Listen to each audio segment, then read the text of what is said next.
Dia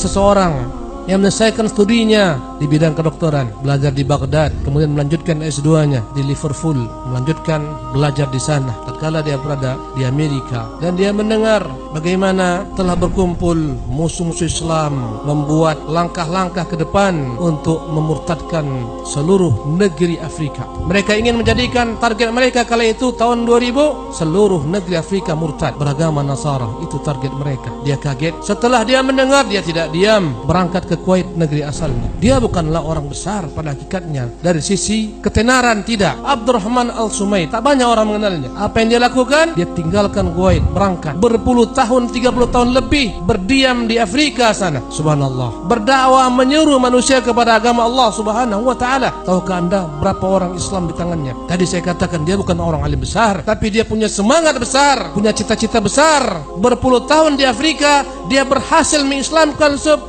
juta manusia. Allahu Akbar. Dia berhasil mendirikan 5.000 masjid di seluruh negeri-negeri Afrika. Subhanallah. Di sebanyak 34 negeri-negeri Afrika, dia berhasil mendirikan 5.000 masjid. Berapa yang kita dirikan dari masjid? Berapa orang masuk Islam di tangan kita? Tanyakan diri kita masing-masing. Berapa banyak proyek-proyek besar yang dia bangun sendiri? Subhanallah. 7.000 sumber-sumber air berhasil dia buat. Sumur-sumur bor yang begitu dahsyat di negeri Afrika yang terkenal dengan kekeringan. Sampai 1.500 meter ke bawah, dia berhasil menguatkan air-air menjadi sumber kehidupan bagi masyarakat Afrika. Dia melihat betapa kemiskinan melanda negeri Afrika. Sementara kebanyakan penguasa-penguasanya adalah kaum Nasara. Dengan program-program dikirim, diutus anak-anak mereka berangkat ke negeri-negeri Eropa sana, pulang membawa gelar doktor, profesor.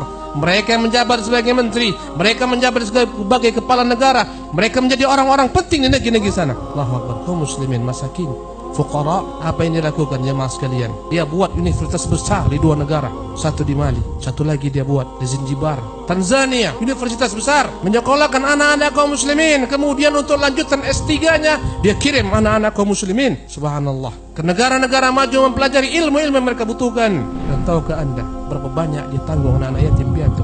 13.000 anak-anak yatim piatu yang dia tanggung, dia sekolahkan sampai gelar doktoral dan pulang ke negeri mereka menjadi orang-orang besar. Bahkan di antara mereka pernah berkata, dan dia asalnya adalah anak yatim piatu yang didanai oleh Syekh Abdurrahman Al-Sumaid ketika menjabat sebagai menteri. Saya ini adalah didikan Abdurrahman bin Sumaid. Dia sekolahkan saya dari kecil sampai saya memperoleh gelar doktoral, sampai saya duduk di tempat ini. Ketika dia kuliah di Kanada, istrinya menceritakan dalam beberapa tahun, 4 tahun di Kanada, istrinya hanya punya 4 pakaian saja. Harta mereka jadikan untuk jalan menuju surga Allah Subhanahu wa taala. Karena dia berkhidmat untuk Islam dan kaum muslimin, setiap tahunnya ada hadiah diberikan oleh kerajaan Saudi atas nama Malikul Faisal terhadap orang-orang yang berjasa bagi Islam. Beliau mendapat 1 juta rial. Allahu Akbar. Bilangan tidak kecil. Tahukah Anda berapa yang diambil? Sepeser pun tidak diambil untuk dirinya. Semuanya diinfakkan di jalan Allah Subhanahu wa taala. Dia menceritakan bagaimana dia berdakwah di negeri Afrika. Subhanallah. Tatkala dia dijemput oleh seorang ingin bertemu dengan dia dan ternyata terlambat, mereka mengatakan mereka terhalang dalam perjalanan, banyak halangan di tangan. Kata dia, perjalanan kalian menuju saya ini adalah perjalanan penuh dengan nikmat. Kalian dalam mobil yang penuh dengan AC-nya.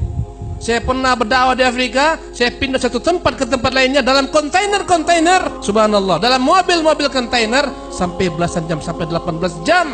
Pada tahun 2013 beliau meninggal, rahimahullah tabaraka taala rahmatan wasi'atan. Orang ini adalah orang yang tak begitu dikenal oleh manusia, tapi orang-orang Afrika mengatakan dialah raja di Afrika sana. Fuqara, masakin, mereka mengenal dia. Dan dia bukanlah orang berilmu syar'i sebagaimana saya sebutkan tadi, tapi dia mampu melakukan banyak hal dalam dakwah. Ini contoh daripada contoh-contoh orang besar yang mampu berdakwah dengan apa yang dia miliki.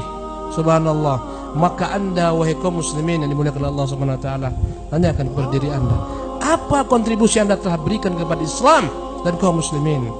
Berapa masjid yang Anda bangun? Berapa orang yang Anda Islamkan? Berapa orang yang Anda giring mendapat petunjuk Allah Subhanahu wa taala? Tanyakan kepada diri masing-masing. Orang besar adalah orang senantiasa bercita-cita besar. Orang besar adalah orang yang terlahir bukan untuk dirinya semata, tapi dia terlahir untuk orang banyak. Itu ciri-ciri orang besar. Nabi kita yang mulia SAW mengatakan khairan nas anfa'uhum linnas. Orang yang terbaik adalah orang yang paling banyak manfaatnya untuk manusia. Tahukah Anda apa perkataan Syekh Abdul Rahman Al-Subaid? Anak saya ada berapa orang? Yang paling bakhil di antara anak saya, yang paling kikir di antara anak saya, kami menganggapnya kikir, adalah yang berkorban dengan setengah hartanya. Yang paling kikir menurut hitungan mereka di antara anak-anaknya adalah berinfak dengan setengah hartanya. Jemaah yang dimuliakan oleh Allah Subhanahu wa taala, apa yang telah Anda buat untuk Islam? Apa yang telah Anda persembahkan untuk kaum muslimin, untuk anak-anak kaum muslimin? Mari bersama-sama kita pikirkan. Hendaklah kita sejak saat ini berpikir selalu, sebelum aku meninggal, apa yang ku buat untuk Islam?